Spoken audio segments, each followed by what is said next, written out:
Welcome back. My next guest is Lieutenant Steve Chernick from the Clarkstown Police Department. Welcome, Lieutenant. Thank you. So, Lieutenant, I'm delighted to have you here. You're doing tremendous work in the Clarkstown Police Department with our new CARES unit. I think it's always important, though, when we have folks on that they tell a little bit about their background and what brought them to the town of Clarkstown. We've done that with the chief in the past and with some of our other guests. So maybe you could tell our residents a little bit about your background, what brought you into police work. Sure. I was born in Bronx, came up to Clarkstown in the late 60s, early 70s, went through the NIAC school system here. And then after graduating college, I went off and joined the NYPD, where I was for about 4 years. The opportunity arose to come back to the community where I grew up, and I took that opportunity and joined the Clarkstown Police Department in the late 80s, and have been here ever since, going through the ranks of a police officer, sergeant, detective sergeant, and ultimately as a lieutenant. And so how many total years do you have in law enforcement? I'm in my 35th year. Wow, so you're a grizzled veteran. I am. For your youthful appearance, you've seen a lot of life and you've had a lot of experience. I have, and I'm very grateful for every moment of it. So just very quickly, back to your NYPD experience. You're there for 4 years. Where were you stationed? I was with the New York City Housing Police prior to the merge with the New York City Police Department, and I was in PSA 7, which is located in the South Bronx, right outside of Yankee Stadium. Right. So and that was back in the 80s. Back in the 80s. Right? So yeah. you saw some rough times, I would imagine, there. Yeah, it was quite an experience and a good experience, and one that I did not regret having. Right. And also, you were up here when you came up here, the CPD. Obviously, moving from patrol and as a detective, without sharing any secrets. But what are some of the cases you worked? Any of the cases you might have been involved with? During that time, we had, unfortunately, the homicide that took place in West Nyack. There were a couple of armed robberies that we had in those areas of West Nyack and Nanuet. So that gave me a lot of experience and a lot of perspective and background on what took place. For the most part, though, most of the incidents that I was involved with are handled by the detectives, and they do a phenomenal job at what they do. Okay. And so now you're a lieutenant in the Clarkstown PD, going on a year and a half to 2 years as a lieutenant. But we've got this wonderful new CARES unit that you were really the right guy for, that we put together. And I really want to kind of focus in on that and talk a little bit about that. It's actually, frankly, it's very unique for town police departments. I think there's really nobody between here and New York City that's doing quite what we do in the town of Clarkstown with the CARES unit. And it really it gives an added level of comfort, and it's improved security for religious and cultural institutions throughout our town. So maybe we can speak a little bit about the Clarkstown CARES unit, what it stands for. Sure. The CARES unit is an acronym. It's CARES, and the CARES unit essentially stands for Cultural and Religious Security Unit. And what the unit does is it reaches out to organizations, cultural in the sense of organizations such as the JCC or libraries. We cover our libraries, the India Society, and a number of other organizations in the town, including LBGT organizations, and we also deal with faith-based institutions such as the Salvation Army organizations that don't necessarily have a specific religious affiliation but are connected to faith-based, and also religious organizations. And what we do is we go out to these organizations and attempt to help them make their facility safer for themselves, for the individuals that go there, and we do that in a variety of ways, some of which hopefully we can talk about. Sure. So I know what's so unique about this. We started this unit, I guess, back in 2018 after the Tree of Life shooting in Pittsburgh, and I know in talking with Chief McCullough at the time, we've been putting a lot of extra resources. Since I've been supervisor, when I became supervisor in 2016, into trying to ensure that our schools and our houses of worship are really safe and doing what they need to do to ensure that that they know the ins and outs of the physical plant, and they know what they need to be looking for from a security perspective. And the only people that can really do that aren't going to try and go in and sell them something, are our local police. And we happen to have, in my opinion, the best police department in the country. It's the largest town police department in all of New York State. We have a lot of resources, and we've got a lot of expertise, exceptional expertise. And so I know when the chief and I, after the shooting at the Tree of Life Synagogue, the chief called me, when he and I were talking about something we were doing with the schools, and then the day of the shooting, we actually had the unique experience of the chief and I going out to every one of the synagogues in the town, and we actually informed 2 of the synagogues of the shooting, because obviously they were celebrating Shabbos, and they were not watching TV. It's not something that they would do.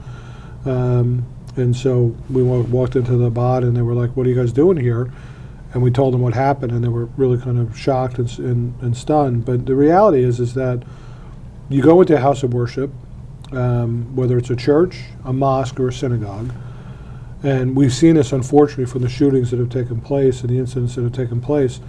The way in which they're all designed, the houses of worship are designed where folks come in and their attention and focus is on the sanctuary, which is typically in the front, where activity or whatever is taking place. And people aren't thinking that somebody's going to show up at one of these places and intend to do harm or disrupt their service. And so it's a whole nother mindset or way of thinking, where houses of worship need to really protect themselves. And thankfully the chief really kind of came up with the idea, tasked you with it, and we have, I think, 7 officers that are now, you and 6 others that are detailed to this unit, and you do a whole host of things. So let's talk about the unit and some of the services that you provide. Sure. So the unit, as I mentioned, deals with cultural and faith-based and religious institutions that traditionally have not been proactive in looking out for their own security, and understandably so, because these are places that people want to go to get away from that type of thing. So one of the primary things that we do is provide, or go into the institution and provide the administration and staff background information, as well as security surveys and audits of their facility, so that they can figure out what's best for them in order to secure the facility. The thing that we provide them, and we're quite proud of this, and probably the staple of the unit itself, is the security audit, which is a complete, detailed analysis of their facility and what we suggest they do to make their facility a safer place for themselves and for the people that go there. We provide this 100% free of charge, and it offers them such suggestions as changing locks, perhaps changing lighting, perhaps moving shrubs, or putting bollards or stones in places that may assist in preventing people from entering the facility unwanted. We also talk about basic security measures, such as securing windows and locking doors. The other thing that comes as a result of this is also a emergency response guide, which gives these organizations a step-by-step instructions on how to handle things that they may be facing on a day-to-day basis. For instance, if somebody were to come to their facility who they were not familiar with and were unsure of how to deal with, they can simply go to the emergency guide, go immediately to the page that deals with suspicious individuals, and learn how to deal with those individuals. A bomb threat, not something that organizations get on a regular basis. In the emergency guide would be a step-by-step instruction on what to do to help themselves first and foremost, and then how to contact the police and what to tell them as well. Right. And again, this is all free of charge. It's our officers going in. Our officers have actually taken special training, because not every police department has folks that actually have the type of training that's required to be able to make security assessments on facilities, correct? That is correct. So the officers that I have doing that, and I have currently 3 officers that go out and do this, have gotten training not only at the state level, but also through national certifications, and they are unique in doing this. And there are organizations out there that will do this, however they will charge for it. The Clarkstown Police is unique in that faith-based and cultural institutions within the town receive this service completely free of charge. Right. And in addition to that, there's other services that the unit that provide some additional training. You've done some stop the bleed trainings and things of that nature? That's correct. So in addition to the emergency guide that we provide and the safety audit, a number of things that we do quite regularly are active shooter training, so that we can give these organizations an understanding of what to do in the event that somebody comes into their facility intent upon hurting them or the people that go there. We provide stop the bleed training. Stop the bleed is a relatively new training that came out fairly recently, and in large part due to our men and women overseas in combat. And we've learned that bleeding is actually a more significant cause of death than many of the other things that we had thought in the past. And as a result, the American Society of Trauma Surgeons came up with a very simple and easy to learn procedure to help people stop bleeding, and that unfortunately is something that usually coincides with an active shooter event. And by learning these quick and simple techniques, using tourniquet, using compression, we can end up saving a lot of lives doing that. Mm-hmm. And I know a couple of weeks back we had the opportunity, we were actually at the JCC with NBC New York, and they actually did a live remote 5 a.m. It was a little early for for some, but not too early for me. I'm usually up at 5:30, but up and out by 5:30. But so we're there at 5, and it was great to really see a focus put on the unit and to let people know about it. And what's unique about it is that there's no other departments in Rockland that are doing this type of service. And frankly, as we're looking at it, there's really no other departments in the region that are kind of doing this, even though there's some very large police departments, not too much smaller than us. And again, it's I think it's a hole in some policing services.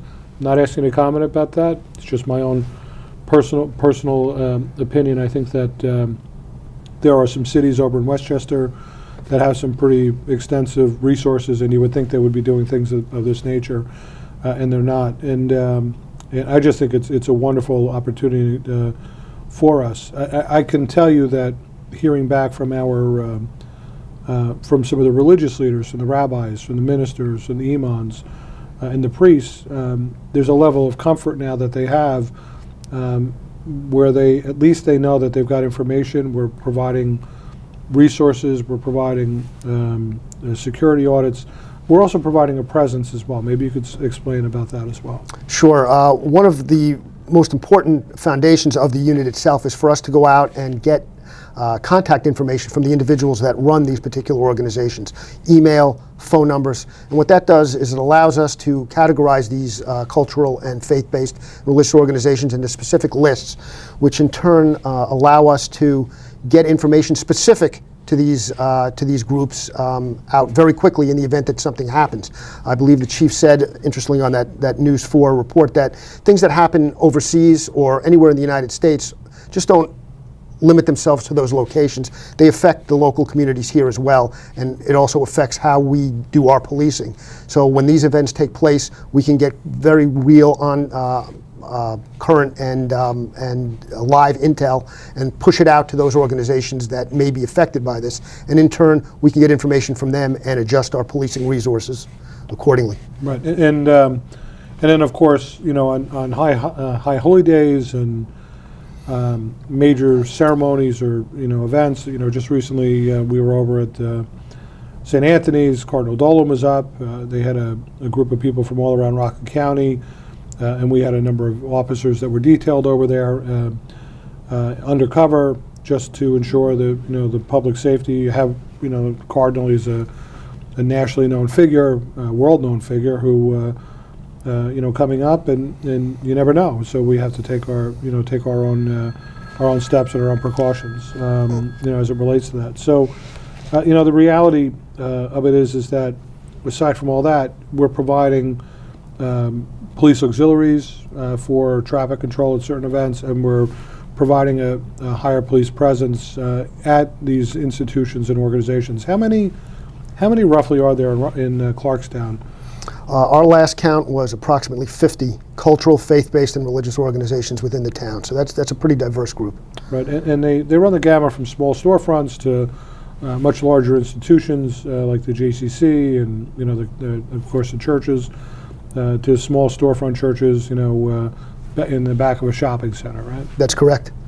And what have you found to be the most challenging aspect of putting this unit together? You've been leading it since its inception. I think you were actually assigned to it even before you were a lieutenant. That's right? correct. Yeah. So now you're leading this effort. What's been the most challenging aspect of it for you? I think the hardest part initially was to try and make contact with everybody, because every group is not necessarily a full-time organization. Obviously, some of the churches and synagogues, the mosque, they have people there regularly, but some of the smaller storefront places, some of the smaller churches and parishes are difficult to get in touch with. So that became a bit of a challenge for us. But ultimately, after about 6 to 8 months, we were able to get in touch with everybody. Also, some of the cultural organizations, for instance, the Rockland Center for the Arts and some of the libraries, also a little bit difficult to try and get hold of them. But now that we've gotten everybody on board, I think we're pretty solid in that respect. Right. And what's been the reception or the feedback that you've received from? I know I get some real positive stuff, but what's some of the things that you're hearing from some of these folks? I think we get an overwhelmingly positive response. I can't tell you how often people say thank you for being here, thank you for providing the services, and one of the things that we do, which I neglected to mention, was that when these organizations have large events, or they have notable events, or they have publicly advertised events, they get in contact with the unit, and we can adjust our policing services based on the nature of the event, and we get a lot of positive response for having officers at events that initially in the past haven't necessarily had police coverage. Yeah, it's remarkable, just again, because people feel a degree of comfort and a sense that they're safe and things are going to be all right when they see a police cruiser sitting in the parking lot or what have you. Then it can be just as simple as that. And what people don't realize is, unfortunately, there's probably not a week or a month that goes by where there's not an incident that takes place somewhere in the world or somewhere in the country where there's somebody that comes in and is intent on doing harm in a cultural or religious institution. And even though it may not happen here, our police, through our information sharing, through the officers that we have detailed with the Joint Terrorism Task Force and with the NYPD intel units, we're able to get cutting edge information. We can then kind of share that. And then the other thing is just detailing a car. As simple as saying, when an incident like that happens, that the Clarkstown Cares Unit, or, depending on the day, the patrol unit, and just have them sit in the parking lot of the church or the synagogue, and people immediately have a sense of calm when they're going to that organization or that place for worship, because they know that, okay, there's a police officer here just in case something happens. It really acts as potentially a deterrent to anybody that might be thinking, that this is a place where they can go, and more importantly, the people that are going there feel safe because they know there's a well-trained, well-armed officer that's there. Yeah, exactly.